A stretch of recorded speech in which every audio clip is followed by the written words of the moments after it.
Are you drinking enough water? The amount you need each day may surprise you. I bet. Dr. Nandy joins us now with details, plus a look at what can happen if you drink too much. Everybody has trouble, well, not everybody, drinking enough water, right? Most people do. This was a surprising study. So despite popular belief, a new government report finds that most Americans are actually drinking adequate amounts of water. So pretty interesting.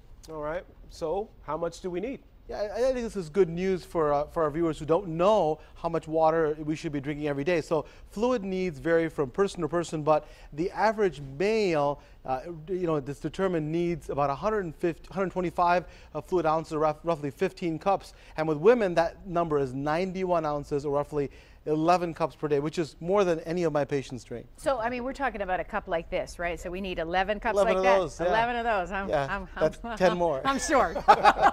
So what about if we drink too much? Yeah, this is the thing, is too much of a good thing, a bad thing? So if you drink too much, it can lead to a dangerous condition called hyponatremia, or low blood sodium concentration. Now that occurs when sodium levels in your blood get abnormally low. So sodium is an electrolyte which helps to regulate the amount of water that's around your cells. So hyponatremia is rare, but can be dangerous and even be fatal. To help avoid it, here are my prescriptions. So first of all, don't drink more than you sweat out. Now this may be hard to know, so a good guide is drinking water until you don't feel thirsty. So pretty simple.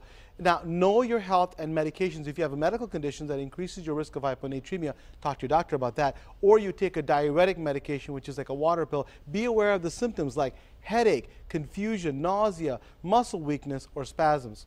Also, take a look at your urine. If it's dark, you're likely dehydrated and you should drink water. But don't think clear urine is good if you're constantly running to the bathroom. That could signal you're drinking way too much.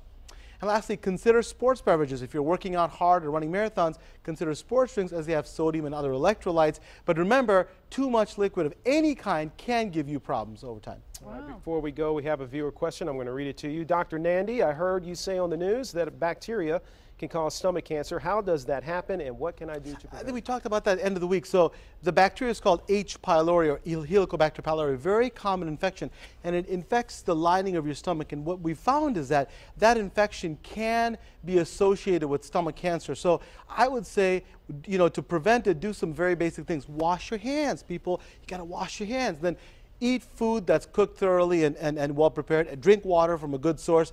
Ask your doctor, especially if you have a family history of stomach cancer, if you should be tested for H. pylori. Very easily treatable. Good advice as always. Thank you so much, Dr. Nandy. And if you have a question for the good doctor or health concern, email them at drnandy@wxyz.com or send it to us on Facebook or Twitter.